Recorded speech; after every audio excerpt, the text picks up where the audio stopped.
Oh boy, Blasphemous 2 is out now, and everything about it seems to be bigger and better just from the trailer alone. In case you're not sure what Blasphemous games are about, the Blasphemous universe takes place in a medieval setting with glorified gore and with some nudity sprinkled here and there. Think of Castlevania, but a lot more edgy and a lot more crisp looking, which is where we will start, the graphics. The developers once again delivers on the pixel art graphics. There are a lot of breathtaking sceneries, amazing enemy designs, and very detailed but disturbing NPCs.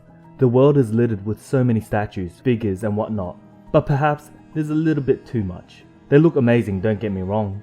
The pixel shading and the anatomical accuracy to get them so standing out on the sprites of varying sizes are astonishing, but I low-key think that the developers are just bragging on how awesome they are on making human-like sprites now. And this is totally not the pixel artist within me being jealous at all.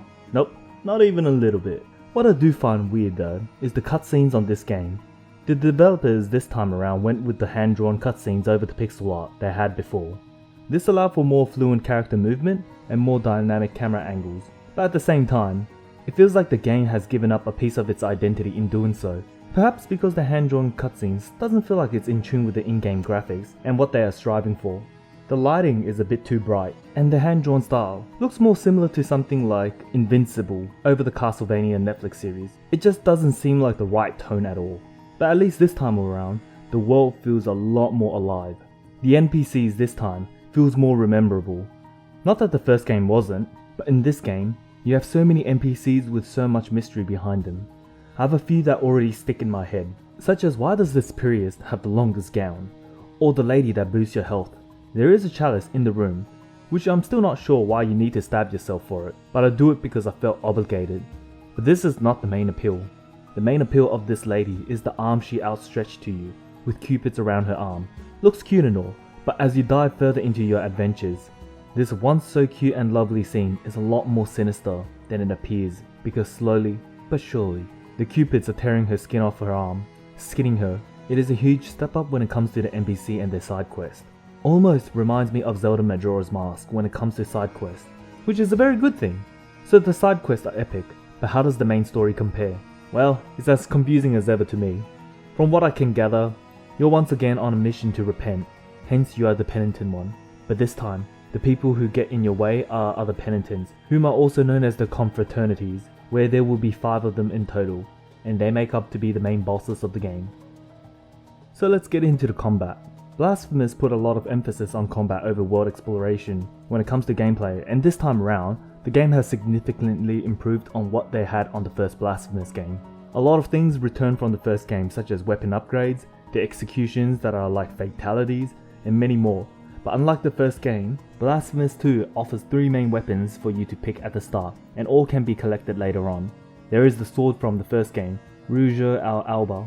This is the sword that has standard speed and the most combo variations out of all the weapons. Then there is Veredicto, my favorite weapon of choice.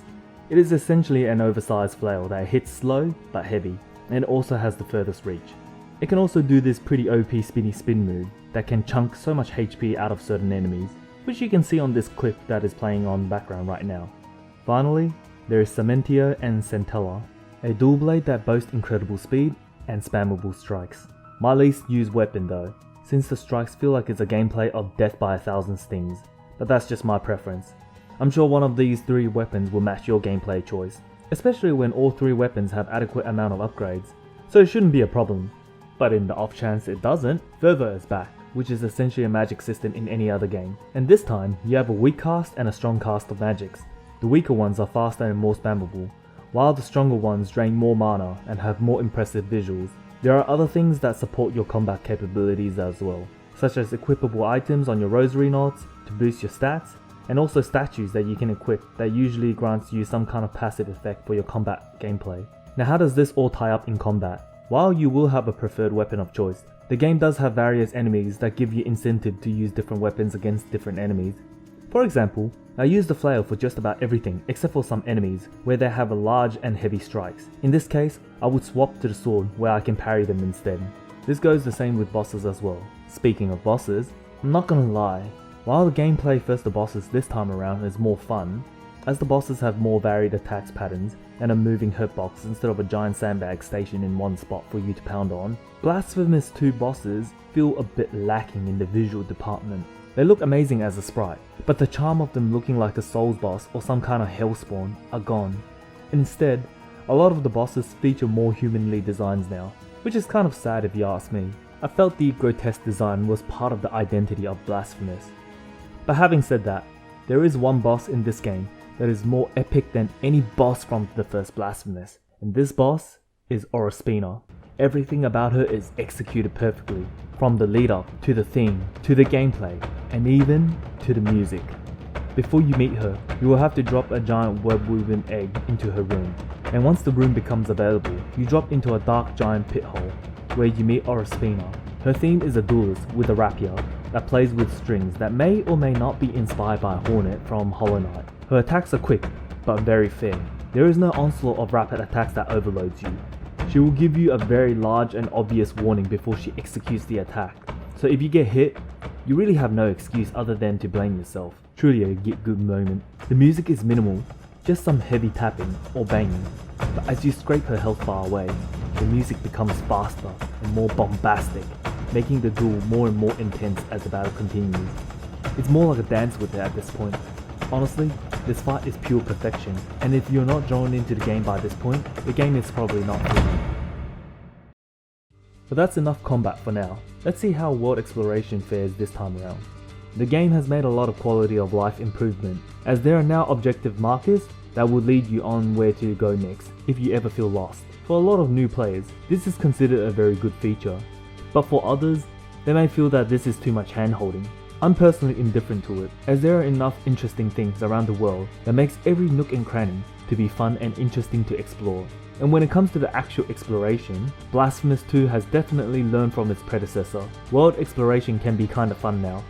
In the previous games, it feels like all the roadblocks are just enemies of varying size and strength will stand in your way, and if it's not that, then it's just gates that prevent you going into an area until you find a lever on the other side, which you can activate to open a shortcut. This felt very limiting, and it doesn't offer much variation when it comes to exploration, but in Blasphemous 2, there are puzzles and upgrades that make once inaccessible areas to now be reachable. The puzzles itself are pretty basic, as you are using 3 weapons to unlock new paths, such as using the sword to chop down disfigured trees with a downward thrust, or warping a distance away when striking a mirror with the twin blades, and finally, striking a bell to make magic platforms appear with your flail. Sometimes you'll need to combine the weapon abilities all together to access the area. Yeah, it's very basic, but it gets the job done in providing the much needed variation that the first game sorely lacked. You can also get new upgrades as well, which the first Blasphemous lacked as well. Such upgrades include a double jump, a jump dash, and some cupid thing that makes rings appear on certain areas so you can grab onto. I don't think there are any hidden maneuvers that lets you unlock an area earlier than intended, otherwise known as sequence breaking. It is more in line with traditional Metroidvanias, where you get new upgrades to unlock new areas, but at least there are now options in the exploration. So what do I think about Blasphemous 2? This game definitely improved immensely on areas that I used to have a complaint on for the first Blasphemous. Now, a lot of them have been fixed. The only complaints I can think of right now are 3 things. The first being that the game is still lacking in a knockdown recovery, which either don't exist or I couldn't find it at all. But I don't think that there are any true combos in this game from what I can see, so it isn't an issue really. The other thing is, as mentioned before, the boss's visuals aren't as wild anymore, but that's only the visuals, because the boss battles are a huge upgrade from the first game.